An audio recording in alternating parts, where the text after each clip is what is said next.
Black Manta, what are you doing here? Don't worry, you'll get the joke later. Welcome to 5 Points of Articulation, where I review action figures and then articulate 5 points to help you decide if you want to add that figure to your collection. The 5 points I discuss are packaging, presentation, posability, playability, and price. I'm Jason, and if you enjoy my content, please like, share, subscribe, do all the YouTube rigmarole. In this corner, the DC Multiverse Black Manta from Aquaman and the Lost Kingdom. And in this corner, Black Manta from the Page Puncher's Aquaman comic wave. With Aquaman and the Lost Kingdom now in theaters, it's a great time to ask which Black Manta is the best bang for your buck. Starting off with the packaging, and each Black Manta comes in a different style window box. The movie one is from DC Multiverse and has DC Multiverse branding. We see that again on the side. And if there was any doubt, they spell it out for us. Though I suppose that's more helpful than Page Punchers, which just says Aquaman comic. An exclusive comic. Like a newspaper, this one is black and white and red all over, and it's important to remember it's released as a DC Direct imprint. The back shows us the comic and the figure that we're gonna get, whereas the back of the movie just has some artwork. Granted, it's very nice artwork, though it is a bit misleading as to what this figure comes with, but hey, there's a cool submarine in the background. Generally speaking, I very much like DC Multiverse boxes, and even if it is a bit cluttered, they do go above and beyond to have that movie branding. That said, I kind of prefer Page Punchers, especially because it gives you a much clearer idea of what you're getting and what that thing you're getting is based on. For packaging, this round goes to Page Punchers. Moving on to presentation, and both Black Manta stand in the ballpark of 7 1/4 inches. I'll level with you. As much as I love DC, my knowledge base of Aquaman is a bit limited. Most of what I know comes from cartoons or the movies or things like that, but I do know broad strokes, like Black Manta's real name is David Hyde, and that this version of Aqualad is his son. All that to say, I'm mainly judging these based on their quality as action figures and not so much my knowledge of the comics. That said, if you ask me to picture Black Manta, this is closer to what I imagine. Mainly just a black bodysuit and a big red-eyed helmet. That being the case, I have no idea if this design is based on anything. I just know it looks cool. I love the strategic use of red. There's little pops of it all over the body. There's armor pieces, which honestly kind of remind me of Iron Man, especially because of this, but there's also lots of fabric texture and little extra doodads throughout. Most notable are these gigantic blades sticking out of his forearms. Now that's what I call a David Hyde pierce. See?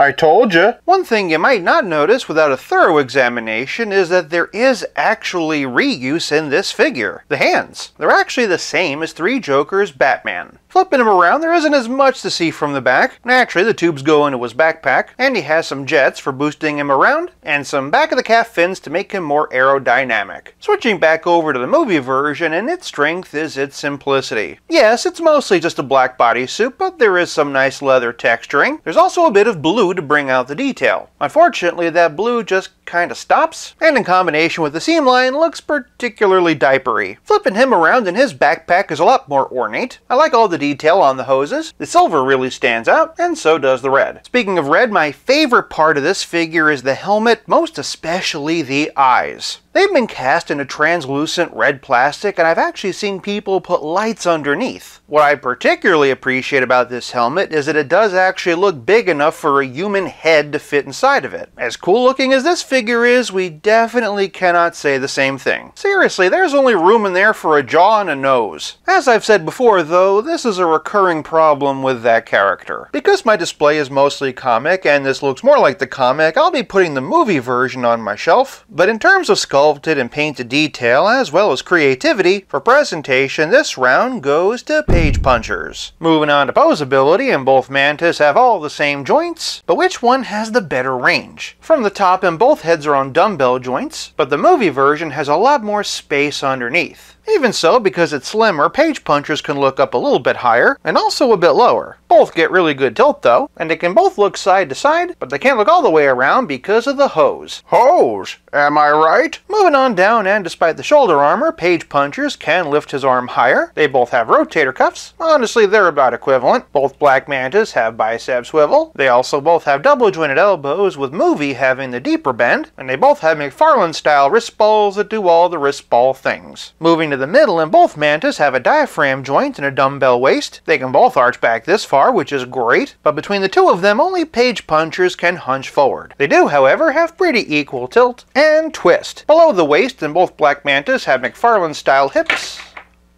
Oh.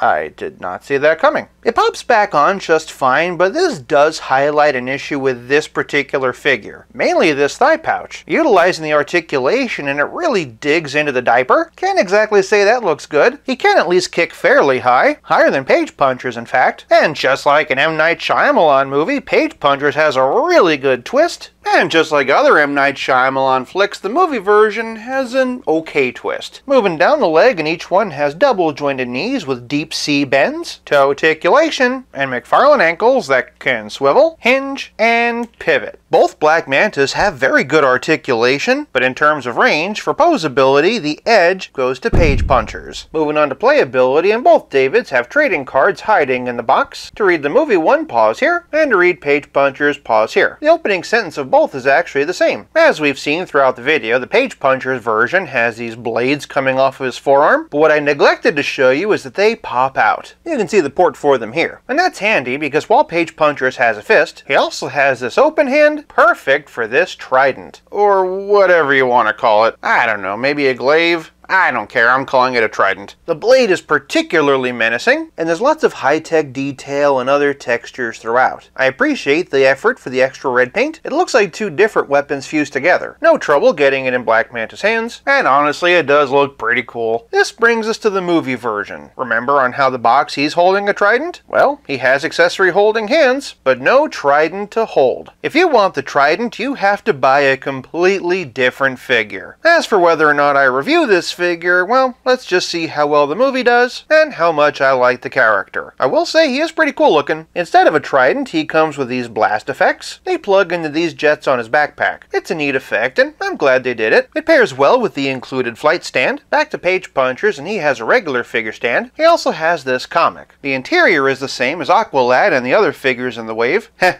Wave. It's just been given a Black Manta specific cover. I've talked ad nauseum about how they'd save a lot more money if they just included reprints of old existing comics instead of commissioning one new one for 4 different figures, but playability is more than accessories or repeating myself. It's also about how well your figures play with others. Starting with my other Black Mantas, and here we have DC Universe Classics by Mattel, DC Essentials from DC Collectibles, and Superpowers from McFarlane Toys. As for Aquaman, and here we have the Lost Kingdom gold and green costume, the Lost Kingdom stealth suit, and the Snyder Cut. For just a couple of other comic comparisons though, and here we have DC Essentials, and the DC Multiverse Endless Winter looking perfectly at home side by side with either of them. For some Under the Sea supporting characters, and here we have the DC Direct Brightest Day Mira, and then for Black Manta's son Aqualad, here we have the DC Direct Brightest Day version, and Page Punchers from this same wave. For my only other Aquaman villain, and here we have Ocean Master, he does have other villains than these two, right? But for some other members of the Legion of Doom, and here we have Lex Luthor, the Clown Joker, Mortal Kombat 11 Joker, Sinestro, Endless Winter, Black Adam, Captain Cold, and the DC Essentials Cheetah, which is definitely due for an upgrade. That said, for a couple of larger Legionnaires, and here we have Gorilla Grodd and Solomon Grundy. For a relative scale comparison, here we have Pizza Spidey and the Spectacular Spider-Man, and as always, here they are with Stealth Iron Man. I really like the thruster effect on the movie version, but those empty weapon holding hands make it look like the only thing he can do to you is crush your head. Considering that both regular and stealth Aquaman came with a trident, I don't really understand why Black Manta couldn't have had his too. Page Punchers has one, plus removable blades and a comic. Between that and scaling well with a variety of figures, for playability, this round also goes to Page Punchers. This leaves us with nothing left to discuss but the price, and let's be honest, it's pretty much been a landslide. That's not to say the movie version's bad or anything. At $20, it's a great figure. Page Punchers, by contrast, is $25, and while this David does have more weapons, in terms of the amount of plastic in the box, there isn't that much of a difference. The only reason this one is more expensive is because of the comic, and you get that same comic with every other figure in the wave. For price, this round goes to movie, but the battle goes to Page Punchers 4-1. Which one do you prefer? Sound off in the comments below, and while you're down there, let me know if you've either seen or plan on seeing Aquaman and the Lost Kingdom. Just remember, no spoilers. If you like this video, check out one of these. Thank you so much for watching. I'll be back again real soon, but until then, play nice and have fun.